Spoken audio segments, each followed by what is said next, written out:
নমস্কার বন্ধুরা, আজ আমি নিয়ে এসেছি দুর্দান্ত স্বাদের এঁচোড়ের একটি নিরামিষ রেসিপি।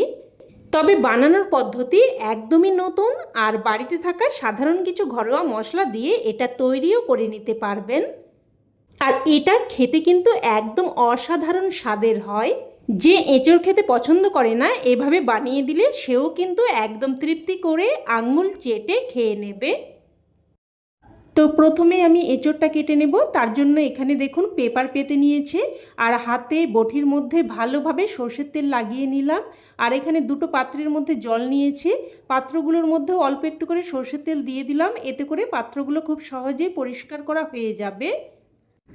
এখানে আমি একটা ছোট্ট সাইজের এঁচোড় নিয়েছি।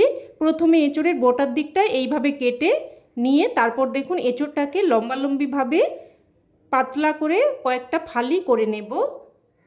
মোটামুটি এঁচোড়ের পিসগুলো আপনারা যেই রকম মোটা রাখতে চাইবেন সেই অনুযায়ী এঁচোড়ের ফালিগুলো করে নিতে হবে।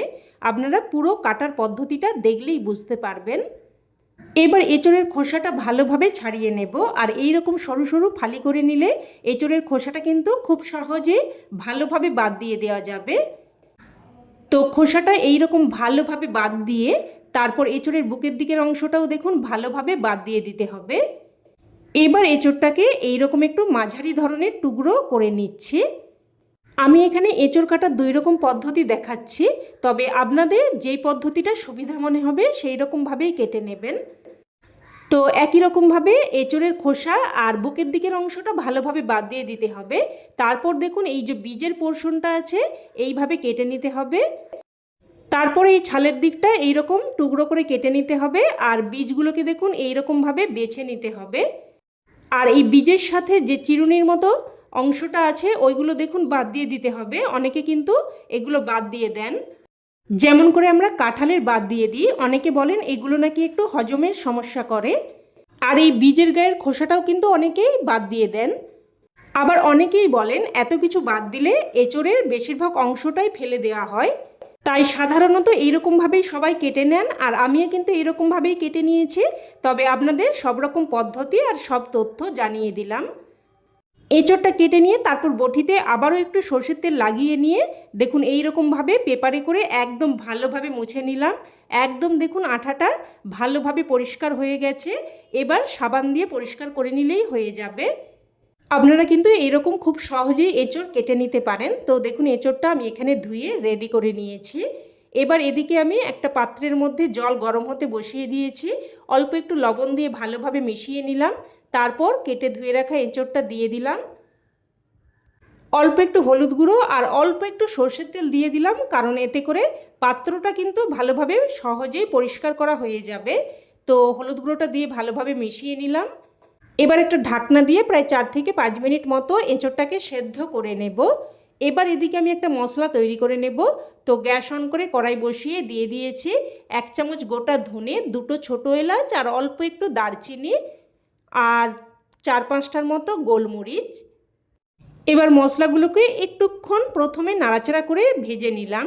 ভেজে নিয়ে এবার এখানে আমি একটা শুকনো লঙ্কা আর দুটো পাকা লঙ্কা দিয়ে দিলাম।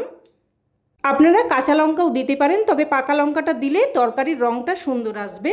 তো দেখুন একটুক্ষণ নাড়াচাড়া করে ভেজে নিয়েছি, আর লঙ্কার মধ্যেও কিন্তু হালকা একটু রং ধরে গেছে। তো এগুলোকে এবার ভেজে উঠিয়ে নিলাম। এবার এগুলোকে কিন্তু আমি একদম মিহি করে বেটে নেব। এবার এদিকে প্রায় 4 থেকে 5 মিনিট মতো এঁচোড়টাকে সেদ্ধ করে নিয়েছি। দেখুন এঁচোড় কিন্তু প্রায় 60 থেকে 70% মতো সেদ্ধ হয়ে গেছে।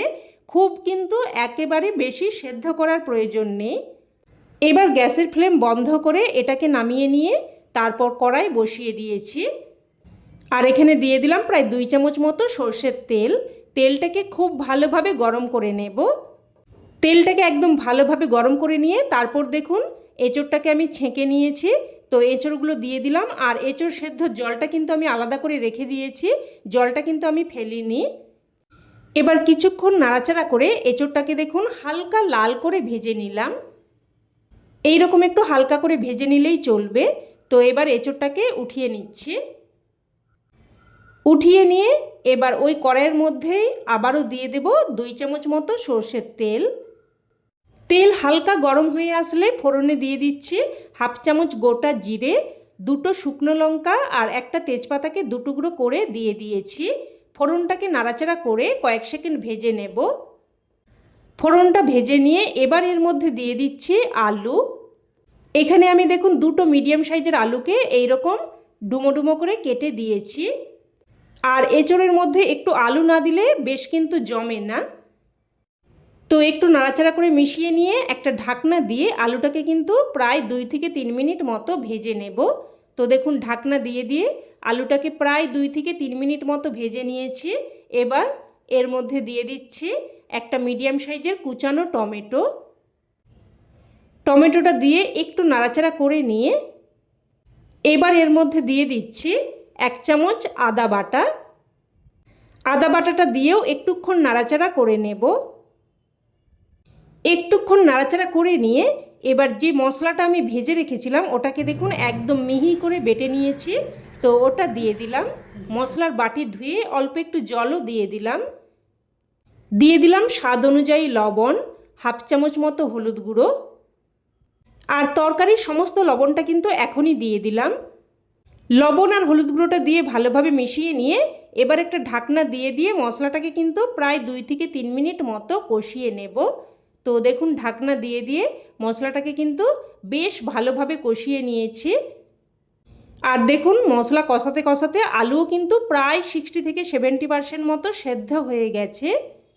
এবার এখানে ভেজে রাখা এঁচোড়টা দিয়ে দিচ্ছি, সাথে অল্প একটু জলও দিয়ে দিলাম। এবার আবারও একটুক্ষণ নাড়াচাড়া করে এঁচোড় আর আলুটাকে মশলার সাথে একটু কষিয়ে নেব। আর এইভাবে একটু বারবার কষিয়ে নিয়ে রান্নাটা করলে যে কোনো সাধারণ রান্নার স্বাদও কিন্তু একদম অসাধারণ হয়ে যায়। তো দেখুন কষিয়ে নিয়েছি। এবার দেখুন এঁচোড় সেদ্ধর জলটা কিন্তু আমি আলাদা করে উঠিয়ে রেখেছিলাম। তো এঁচোড় সেদ্ধর জলটা আমি দিয়ে দিলাম, সাথে অল্প একটু গরম জলও দিয়ে দিলাম। আর এঁচোড় সেদ্ধর জলটা কিন্তু আমি কখনোই ফেলি না, কারণ এঁচোড়ের কিন্তু একটা বিশেষ টেস্ট আছে যেটা এঁচোড় সেদ্ধর জলটা ফেলে দিলে ওটা কিন্তু পাওয়া যায় না। আর এমনিতেও এঁচোড় কিন্তু ভীষণই উপকারী। তো সব কিছু মিশিয়ে নিলাম। এবার একটা ঢাকনা দিয়ে মিডিয়াম ফ্লেমে আবারও প্রায় 4 থেকে 5 মিনিট মতো রান্না করে নেব। আর এই সময় অন্যদিকের গ্যাস ওভেনে আমি আরেকটা মশলা তৈরি করে নেব, যেটা এই রান্নার একদম স্পেশাল সিক্রেট মশলা। তো এখানে দেখুন দিয়ে দিয়েছি 1 চামচ মতো গোটা জিরে। একটুক্ষণ নাড়াচাড়া করে জিরেটাকে কিন্তু ভেজে নেব। দেখুন একটু নাড়াচাড়া করলেই জিরেটা এরকম চিটপিট করে ফুটতে শুরু করবে। আবারও একটুক্ষণ নাড়াচাড়া করে নিয়ে এবার জিরেটাকে নামিয়ে রাখছি। জিরেটা নামিয়ে নিয়ে এখানে দিয়ে দিচ্ছি দেখুন 1 চামচ মতো গোবিন্দভোগ চাল। এবার চালটাকেও কিছুক্ষণ নাড়াচাড়া করে ভেজে নেব। দেখুন এইরকমভাবে একটুক্ষণ নাড়াচাড়া করে চালটাকে ভেজে নিলাম। এবার চালটাকে নামিয়ে নিচ্ছি। নামিয়ে নিয়ে চালটাকে কিন্তু 2-4 বার জল পাল্টে পাল্টে বেশ ভালোভাবে ধুয়ে নেব। আর আপনারা চাইলে কিন্তু জল দিয়ে একটু চালটাকে ভিজিয়েও রাখতে পারেন। তো দেখুন ভালোভাবে ধুয়ে নিয়েছি।